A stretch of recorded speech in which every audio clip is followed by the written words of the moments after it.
And a very good morning. Glad to be with you this morning. This is TJN Live and Operation Eagle's Wings. Do want to remind you that the last half of the show from 7:30 to 8 a.m. we talk about veterans issues. But the first half of the show is TJN Live, and that's where we take a look at what God is doing in Central Oregon and elsewhere. Our plan is to take the show on the road. In fact, September 22nd, the Campbells, Steve and Ronalee, here will be performing a concert at 6 p.m. in Ontario, Oregon.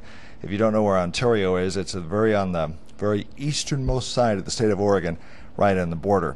And then the next morning, September 23rd, we're going to be doing the show live from Ontario and the home base of Ore-Ida Veterans Advocates, and also be talking to Love Inc., Love in the Name of Christ, and what they're doing over there. But right now we want to welcome Steve and Ronalee Campbell of Prineville. Glad to have you with us this morning. It's great to be here. Now, we are doing the show live this morning from Lifesong Books.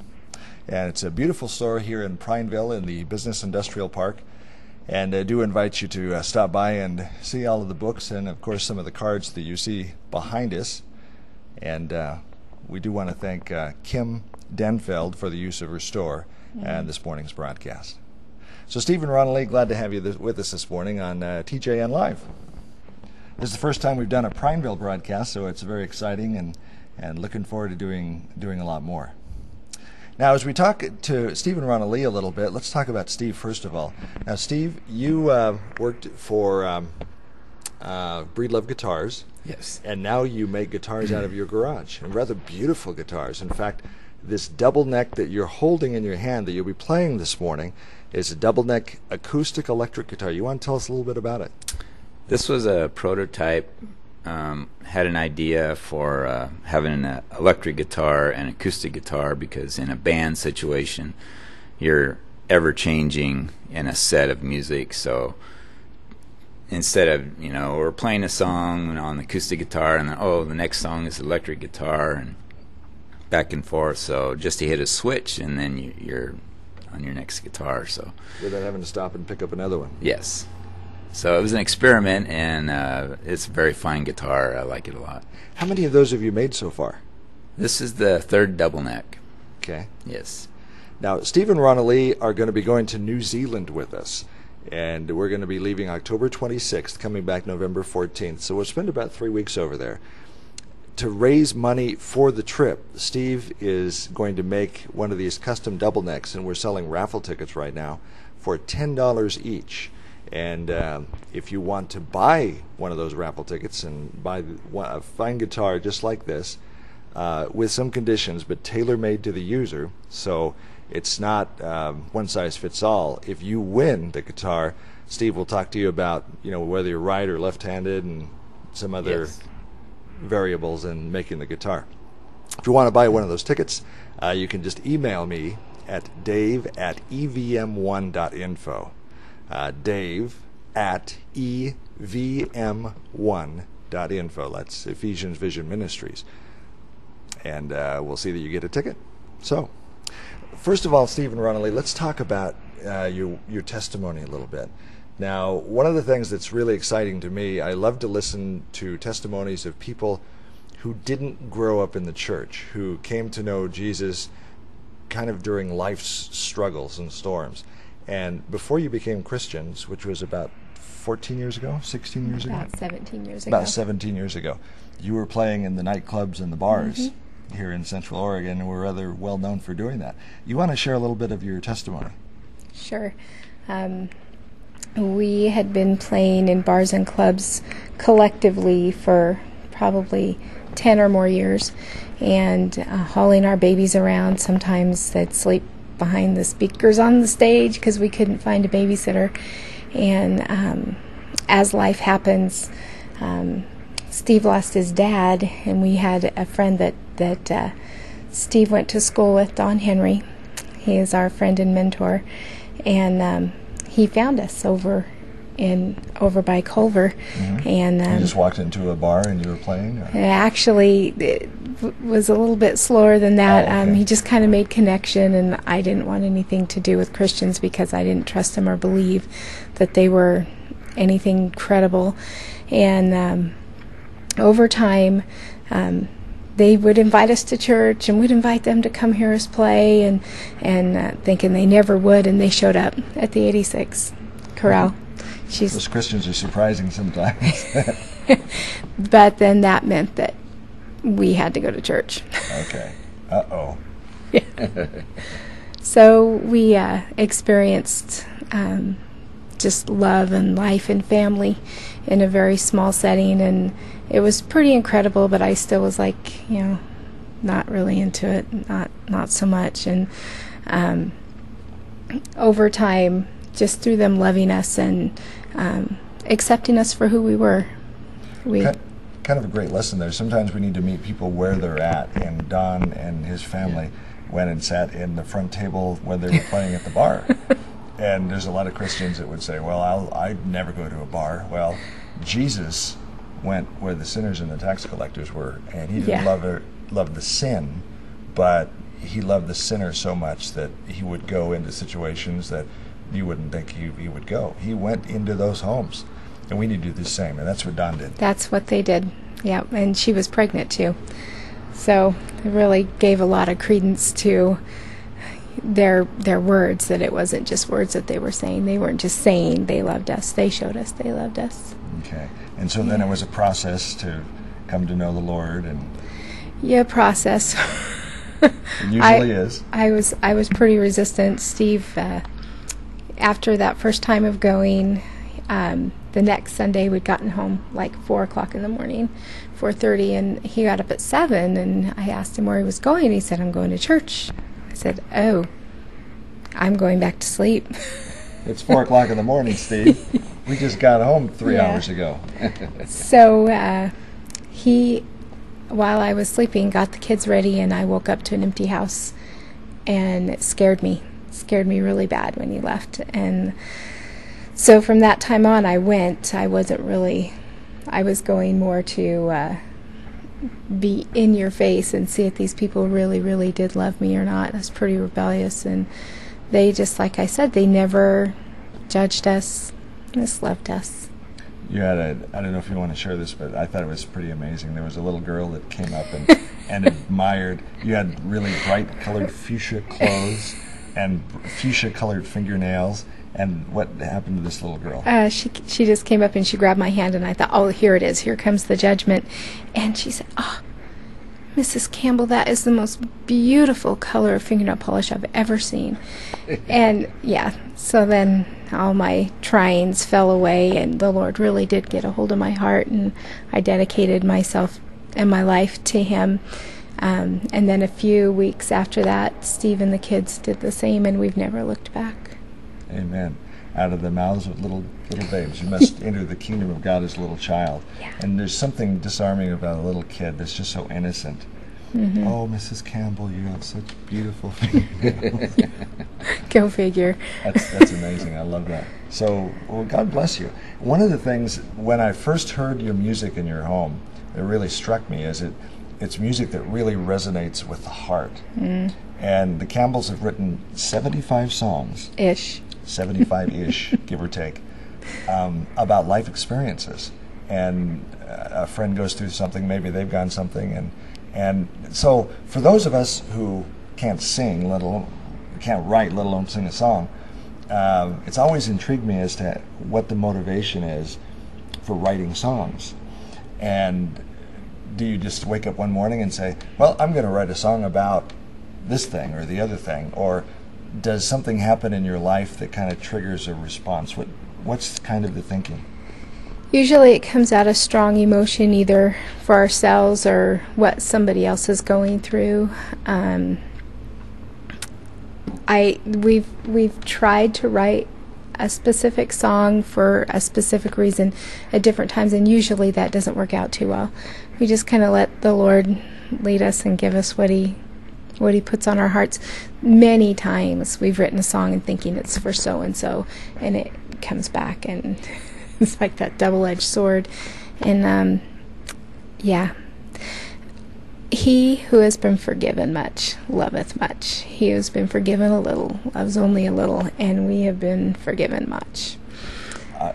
Boy, I tell you, if you want to be moved, if you want to see a powerful evangelist, talk to somebody who's come out of the biker scene or somebody who's come out of accepted Jesus in prison. One of my best friends, Bill Hewitt, preached at Deer Ridge Correctional Institution for many years. And in fact, I was at an evangelistic outreach with the Freedom Team at the Coffee Creek Correctional Institution over in the Albany area. And it's been a long time since I've seen a response from the women inmates there that we saw there. They were open to receiving the gospel. And not only that, after we left Coffee Creek and came home, the women inmates wrote these beautiful thank you cards, and these and 80% of the women in the yard, when we rolled the trailer in and did the outreach, the Freedom Team is a strength team, and they give their testimony of Jesus. Some of it's very powerful testimony. But he who is forgiven much loves much. And when you reach the bottom, you're willing to reach out to God. And so often in the United States, well, at least up till lately, we've had a lot of things to rely on our jobs, savings accounts, 401ks, six-figure salaries. Well, a lot of that's gone away. And people are starting to realize that, this is being built on shaky ground. And I just love to hear those testimonies of people that came out of the bar scenes, people that came out of the biker group, people that came out of prison and accepted God, because they know what it's like on the dark side. Can you share with us a little bit about the story where after you accepted the Lord, you never had a problem booking a date before, then all of a sudden all those dates disappeared? It's like God was closing that door. Yeah, it was pretty amazing because I was all excited, after accepting the Lord and seeing the vast array of people that we would now have the opportunity to witness to. And a good friend said, pray and ask God to make that abundantly clear to you. If that's what He has for you, it could be. We prayed, and within a week, even shopping new venues there wasn't anything out there. And then the ones that we did have booked, they started canceling, and everything canceled we were booked, this was in June, and everything canceled from June to December. We still had December booked and New Year's at the 86 in Redmond. It doesn't exist anymore, but that was the club back in the day. And went in and asked to be released from that, and we were told, no, you've got a contract. And we did sign contracts for a short time. We had a promoter, and so we were tied into it. And we thought, okay, God, we're just going to trust you. And so out for all that time, and before that, not seeing a single reason why we shouldn't stay in that setting, He brought us back and just showed us every reason why He didn't want us to be there. And we would see happily married couples come in and loving on each other, and the next night one or the other of them would be in with someone else. Ouch. And we'd never even noticed that before. So it really opened your eyes. Yeah, just seeing all the sadness and the depression and and not that that's a reason not to be there, but saw how it affected us and how He wanted to truly make us into new creations. And He is moving us in. And we gave our music to the Lord. And we told Him we would never play again if that's what He had.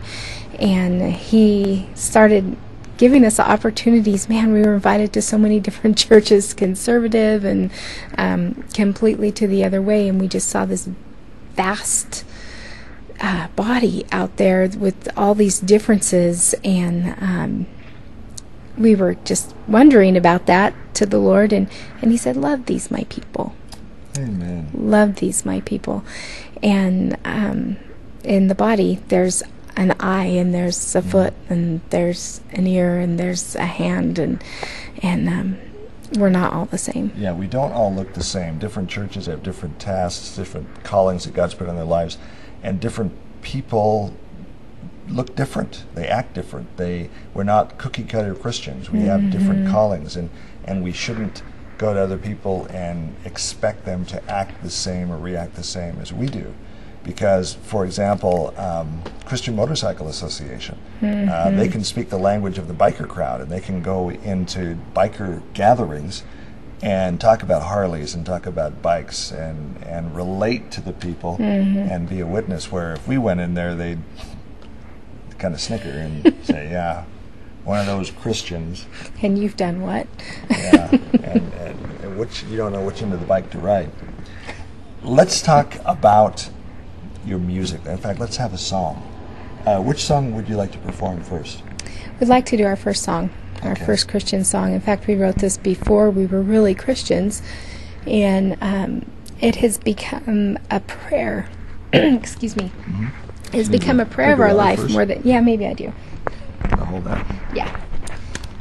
More of a prayer and a blessing.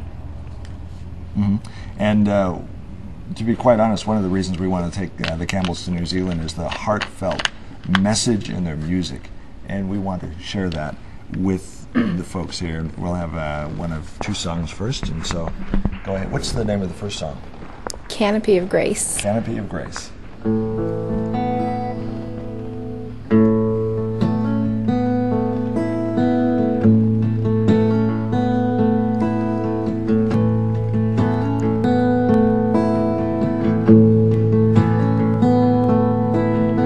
Lord, let my life be of glory to you, and let my face be a mirror of your grace, and make your light to shine down on me. I'm not the person I was.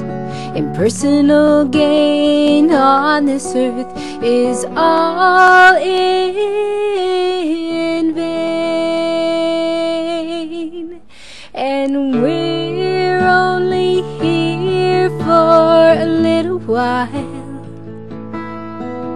but you have always been, and you will always be. You promised us a home in paradise, and all we have to do is glorify your name, your canopy of grace I claim.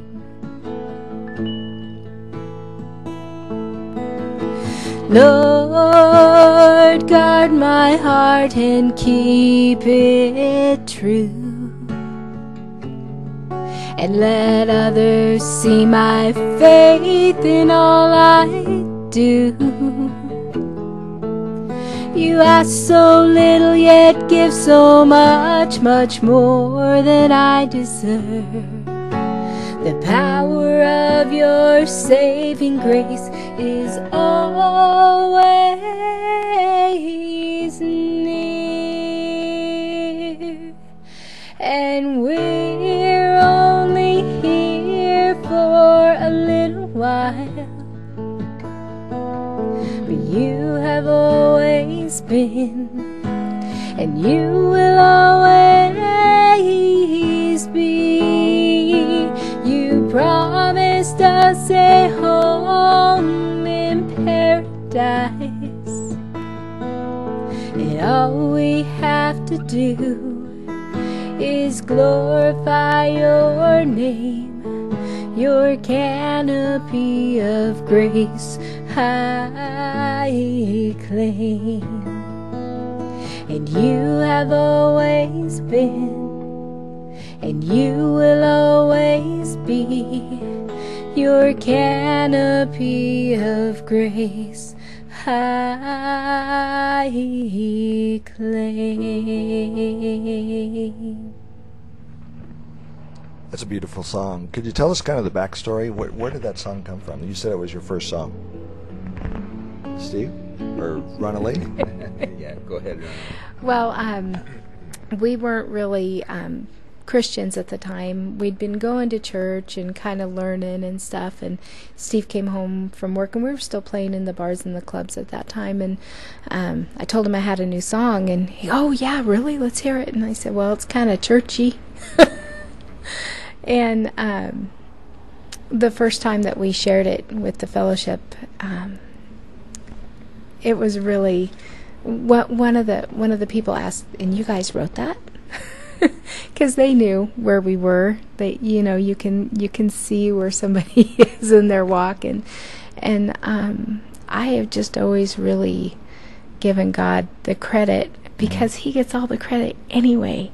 Yeah. What good could we do on our own? And like I said, before we sing the song, that it's kind of a prayer and a dedication, if you will, of our life to God, because we're only here for a little while. Right. None of us lasts forever here. We're going to forever, but. Yeah. Now here's you have one CD available, and Yes. it's this one right here. And do you have what's your website address, Steve? GuitarsBySC.com. Say that again. GuitarsBySC.com. And you can just hear the heartfelt message and listen to the heartfelt message in the music. And that's why we want to take them to New Zealand. Is one of the places we want to go in New Zealand is Christchurch, which has really been rocked literally by thousands of aftershocks from a rather major earthquake. Some of the cities, some of the parts of the business district have been abandoned because they can't continue to rebuild them. Some of the people are leaving the city because they just don't know what's going to happen next. One of the biggest concerns they've told us from down there is the uncertainty of it. When the ground starts to shake, they don't know whether or not that's going to be the big one, or if it's going to be bigger than the last tremor. So we're all excited about going to New Zealand. And again, we want to plug the guitar. We are doing a raffle for a guitar very similar to this. Hasn't been built yet, but it will be built for the winner of our guitar raffle. Tickets are $10 each. And you can contact me at dave@evm1.info or dave@thejesusnetwork.info. You can also get them here Yes. at Lifesong, in Prineville at Parlumber, in Prineville at Book and Bean, and in Prineville at Square Dot Saddlery, and in Redmond at Atomic Music, and in Bend at Sunday Guitars. Sunday Guitars. And if you see this poster around town, this is the raffle that we're doing, and it goes to fund the New Zealand ministry trip. Now, Steve, when you make these guitars, there's some guitars behind us. Rather beautiful guitar here with the dove and a metallic, I want to call it a hubcap, but obviously it's not. Some people do. Some people do? Some people do. When you design a guitar, do you have an idea in your mind first, or do you just kind of start working with the wood and see what happens? That's a good question. After building many guitars, you start to learn about the sounds that the woods make, and so you just try to put the combinations together so that they're responsive. Some guitars you want very responsive, others you want more mild. It depends on the player, how they play, if they're a heavy strummer or if they're a fingerstyle player. So guitar can be braced according to the player. Okay. How long have you been making guitars? Long time. Since 2004 in my garage. Okay. Yes. And so you made this in your garage? Yes. Incredible. And just beautiful sounding instruments and just a work of art, I believe. So somebody's going to win one of these, and by doing so, you're going to help us go to New Zealand. We do want to mention that Eric Bush, Brigadier General, will be with us shortly. In fact, he's in the store here at Lifesong Books, and we'll be talking with him during the second half of the show. We again want to remind you that the second half of the show in the morning is Operation Eagle's Wings, and that's where we honor all who serve and leaving no one behind is the mission statement of the Eagle. and we want to take a look at veterans issues, in which there are many right now with all of the things that we're involved with overseas. So we'll be talking to Eric about his career and just some of his experiences and what's going on with the young men and women who are serving over there and coming back, and how we can help as a community. But we do have time for another song. So what's our second and final song? This is a song actually that we wrote recently. Like we said, sometimes we're inspired by things that are happening with people around us, and sometimes it's us personally. This song is called Strength, and we all go through many things in our lives, many difficult times, and God is our strength not to give up.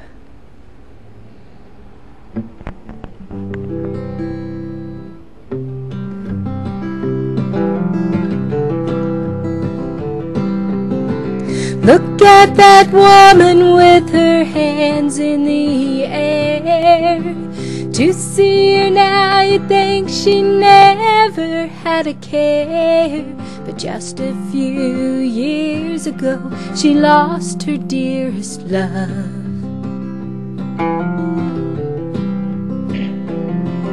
And her strength not to give up only comes from up above.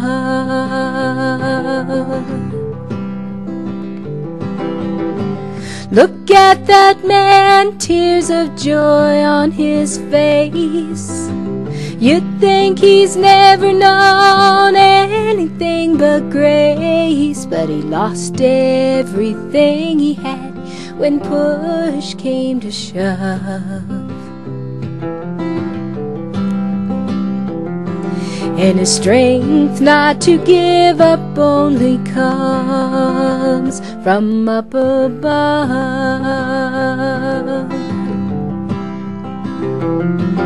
And Jesus inhabits the praises of his people, so let your praises rise.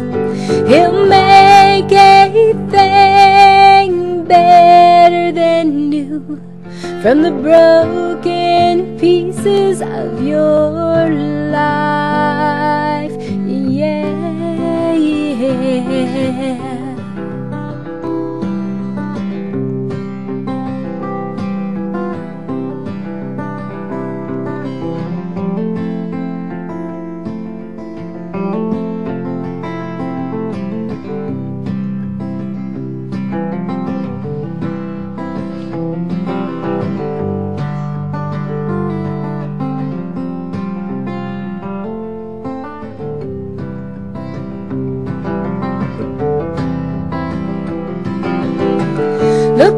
That man hanging there on the cross, you'd think he's never known anything but loss. But just a short time ago, he left his throne above.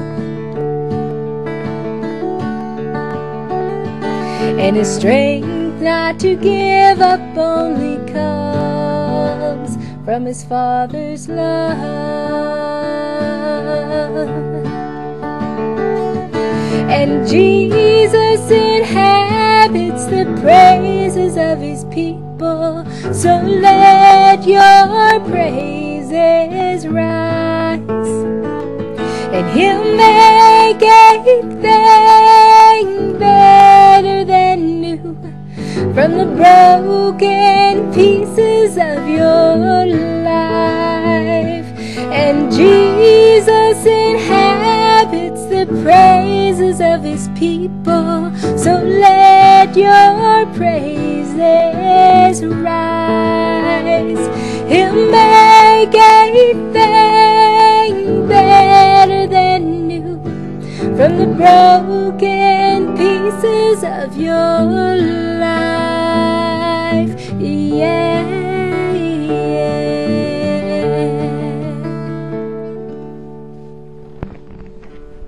Beautiful, beautiful music. And thank you for being with us on the show today.